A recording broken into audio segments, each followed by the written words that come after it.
ആടുജീവിതത്തിലെ നായകൻ നജീബ് വീണ്ടും മസറകളുടെ ഓർമ്മകളിലേക്ക് എത്തുകയാണ്. ഇങ്ങ് അജ്മാനിലാണ് അദ്ദേഹം ആ ഓർമ്മകൾ തിരിച്ചുപിടിക്കുന്നത്.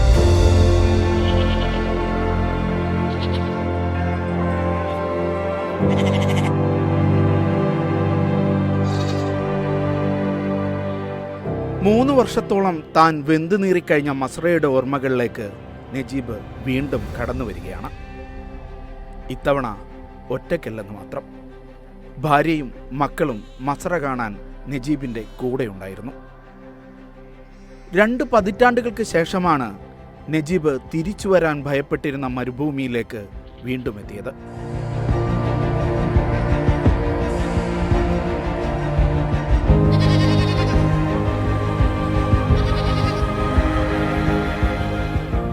ആടുജീവിതം നോവലിലെയും സിനിമയിലെയും നായകനെ ജനങ്ങൾ നെഞ്ചേറ്റുമ്പോൾ അതിഥിയായാണ് നജീബ് UAE-യിലെത്തിയതും അജ്മാനിലെ മസറ സന്ദർശിച്ചതും. മരുഭൂമിയും ആട്ടിൻപറ്റങ്ങളുമൊക്കെ ഉണ്ടെങ്കിലും താൻ കഴിഞ്ഞിരുന്ന സൗദിയിലെ മസറ ഇങ്ങനെയൊന്നുമല്ലായിരുന്നു എന്നായിരുന്നു നജീബിൻ്റെ ആദ്യ പ്രതികരണം. ഒരു 700 ആട് എനിക്കുണ്ടായിരുന്നു, 10-24 ഒട്ടകം ഉണ്ടായിരുന്നു. അപ്പം അതൊക്കെ നോക്കാൻ ഇതൊന്നുമില്ല. ഇതൊക്കെ നോക്കാൻ എനിക്ക് സുഖമാണ്. കാരണം അന്നത്തെ അപേക്ഷിച്ച് കാരണം നോക്കുമ്പോഴൊക്കെ അത് പിന്നെ ബിൽഡിങ്ങുകൾ കാണുന്നുണ്ട്, ആൾക്കാരെ കാണുന്നുണ്ട്, എല്ലാം കാണാം. ഇതിപ്പോൾ ഒരു വെറി ഈസി ആയിട്ട് നോക്കുന്നൊരു കാര്യമുള്ളൂ. ഇത്രയും ആടിന് അവിടുത്തെ അപേക്ഷിച്ചാണ്. പക്ഷേ അജ്മാനിലെ മസറ കണ്ടപ്പോഴും നജീബിൻ്റെ കണ്ണുകൾ നിറഞ്ഞു. കണ്ണ് നിറയുന്നുണ്ട്. എങ്കിലും ഞാൻ അതോടെ ഒറ്റപ്പെട്ടൊരു ജീവിതമായിരുന്നു. അതല്ലേ ഇപ്പം ഇതെന്ന് പറഞ്ഞത് എനിക്കൊരു മസറയായിട്ട് തോന്നുന്നില്ല ആ കണക്കിന്. കാരണം ഞാനതുകൊണ്ട് അങ്ങോട്ട് നോക്കിയാൽ ഒരു ഇന്ന് എത്തുമ്പോഴേയും കിട്ടുന്നില്ല. മാനം വിട്ട് കിടക്കുന്ന പോലെ തോന്നുവാണ്. ഒരു അങ്ങോട്ട് പോകുമ്പോൾ മല പോലെ, പിന്നെ താഴ്ച, അങ്ങനെയൊക്കെയുള്ള സ്ഥലമായിരുന്നു അത്. അവിടെ ആരും അത് കണ്ടുപിടിക്കത്തില്ല ഇങ്ങനത്തെ ഒരു സ്ഥലമൊന്നും. ആടുകളോടും മസറയിലെ ജീവനക്കാരൻ പാകിസ്ഥാൻ സ്വദേശി ഫസയോടും അല്പനേരം കുശലം പറഞ്ഞു. ഭാര്യ സഫിയത്തിനും മകൻ സഫീറിനും മസറയിലെ കാഴ്ചകൾ നജീബ് കടന്നുപോയ പൊള്ളുന്ന വഴികളെക്കുറിച്ചുള്ള പുതിയ ഉൾക്കാഴ്ചകൾ നൽകി.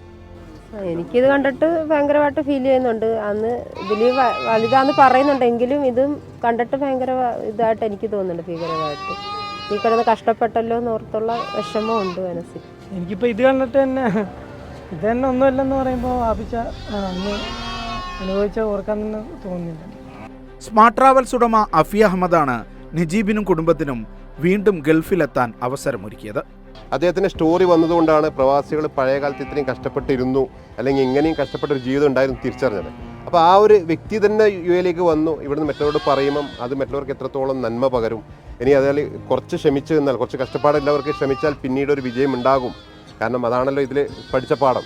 ഗൾഫിലെ മരുഭൂമിയിൽ ഇപ്പോഴും മസ്രയിൽ ജോലി ചെയ്യുന്നവരുണ്ടെങ്കിലും 2 പതിറ്റാണ്ടുകൾക്ക് മുമ്പ് താൻ അനുഭവിച്ച ഒറ്റപ്പെടലിൻ്റെ തീവ്രത അവർക്കാർക്കും അനുഭവിക്കേണ്ടി വരില്ലെന്ന് നജീബ് പറയുന്നു.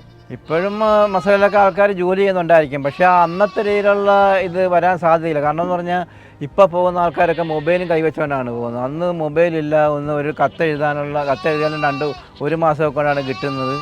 അതുകൊണ്ട് ഇപ്പോഴുള്ള ഇങ്ങനെ പോകുന്നവർക്കൊന്നും വലുതായിട്ടുള്ള കഷ്ടപ്പാട് വരത്തില്ലെന്നാണ് എൻ്റെ ഒരു തോന്നൽ. മരുഭൂമിയിലെ മസ്രകളിൽ ആട്ടിടയന്മാർക്ക് ഭക്ഷണം എത്തിക്കുന്ന സാമൂഹിക പ്രവർത്തകൻ ഫാസിൽ മുസ്തഫയുമായും നജീബ് സംസാരിച്ചു. അതങ്ങനെ കൊടുത്തതൊക്കെ അള്ളാഹുവിൻ്റെ ഭാഗത്ത് നല്ല കൂലി കിട്ടും. കാരണം എന്ന് പറഞ്ഞാൽ ഈ നമ്മൾ ഒറ്റപ്പെട്ട് ഇങ്ങനെ ചിന്തിച്ചൊക്കെ ഇരിക്കുന്നതിന് എൻ്റെ കാര്യം ഞാൻ പറയുന്നത്, ചിന്തിച്ചിങ്ങനെ ഭക്ഷണവും ഇല്ല, ഒന്നുമില്ല, ഇങ്ങനെ ആരും ഒരു വർത്താനം പറയാൻ പോലും ആരുമില്ല, ഇങ്ങനെ കാത്തിരിക്കുമ്പോൾ ഒരാൾ വന്ന് ഇത് തരുവാണെങ്കിൽ അതെന്ന് പറഞ്ഞാൽ അത് പറയാൻ പറ്റാത്തൊരു കാര്യമാണ്. കാരണം മസറയിൽ നിന്ന് തിരിച്ച് ദുബൈ നഗരത്തിൻ്റെ വർണ്ണക്കാഴ്ചകൾ കൂടി കണ്ടാകും നജീബും കുടുംബവും നാട്ടിലേക്ക് മടങ്ങുക. മകൾ സെഫീന, മരുമകൾ മുബീന, പേരക്കുട്ടികൾ എന്നിവർക്കൊപ്പമാണ് നജീബിൻ്റെ ദുബൈ യാത്ര. യാസർ അർഫാത്തിനൊപ്പം ഷിനോജ് ഷംസുദ്ദീൻ, മീഡിയ 1, അജ്മാൻ.